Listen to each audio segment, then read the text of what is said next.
Hi, I'm Greg. Welcome to Effect Studio, and welcome to part 3 of my comparison of the Kemper Effects to Effect Pedals, where I suggest they can work together in harmony to make a better world for everyone. Really. After making the second video, I put together this board, designed to integrate with the Kemper, so I now have the choice to use the board with or without the Kemper remote.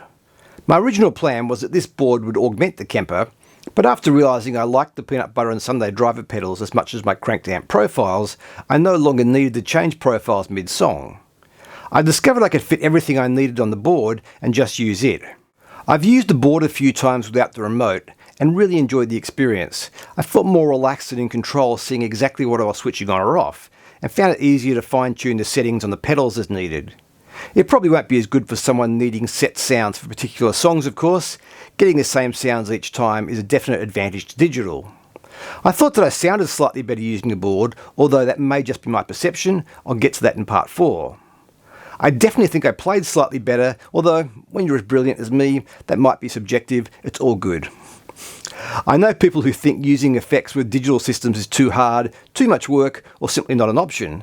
For using this board with the Kemper, I built a simple Patchbay and loom. You simply plug into the tuner, which connects to the compressor, then the phaser, then the 2 drive pedals. Then the output of the drive pedal connects to this jack, which goes across here, and then that plugs into the input of the Kemper so that those effects are always coming before the amp. Then using the effects loop, the return comes through here, which goes across to the tremolo input, which then goes to the chorus, the flanger, the delays. Then the output of the delay goes through this jack, and that just returns through the return on the Kemper, so that way the delay and modulation effects are coming after the amp. With nothing plugged in the middle, it's a hardwired bridge there, so that the drive and the tremolo are connected together permanently. So you plug into the tuner and out the delay, and you've got a regular pedal board that you can use with anything you want to use it with.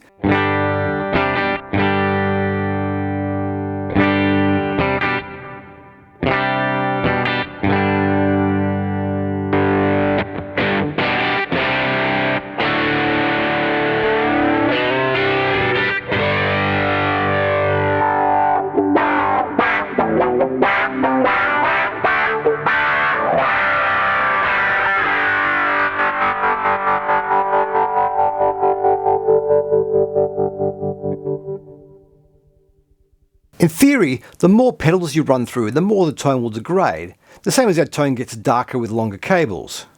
So having put this together, I thought I should test to see if I'm losing anything running through the board. The tests in the previous videos were single pedals using short patch cables. The loom I made to connect the board to the Kemper is 6 meters long, so with 3 additional lines to and from the Kemper, I'm running through an extra 18 meters of cable. In theory, the board shouldn't sound as good as going straight into the Kemper.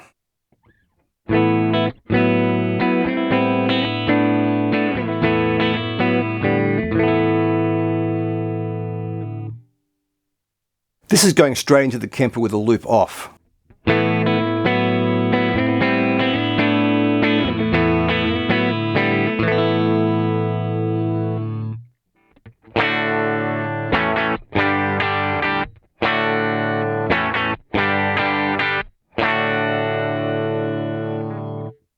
And this is back to the bypassed board.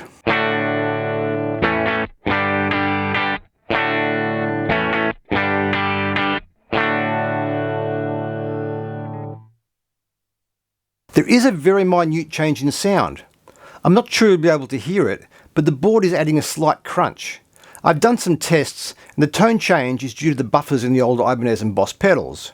Removing those pedals and replacing them with models with true bypass or modern buffers makes the bypass board disappear sonically. Having a buffered pedal at the start is supposed to minimise signal loss, which is why the compressor is there. So while the buffer in the pedal adds a tiny bit of crunch, with the buffer, the extra cable length doesn't seem to be changing the tone. I assume there shouldn't be much change with the loop, as it would be low impedance, so the 12 meters of cable there shouldn't actually matter. I'd always heard that buffers in older pedals change the tone, but hadn't heard it so clearly before. It isn't necessarily a bad thing, but it is a thing. The grit from those buffers actually sounds similar to some of the boost pedals that use preamp circuits from older pedals to add colour. Buffers have become more transparent over the years. These pedals are pretty old now. The chorus is from 1980, flanger from 82 and compressor from 85. I've tried removing the older Polytune Mini and compressor and using a Polytune 3, which is a transparent buffer, and heard it clean up slightly. I'm not sure I don't like the slight crunch though. You hear it when the pedals are on anyway, so it minimises the difference when the sound is bypassed. So that's my new pedal board working with the Kemper. Makes me happy. In the next video, I'm going to talk about the perception I had in the first two videos that the Kemper Effects didn't sound as good as the pedals while I was playing. So as always, thanks for watching. Please like and subscribe. Please invite your friends along, share these videos, and look at the old videos too. Everything's still relevant. And I'll see you next time.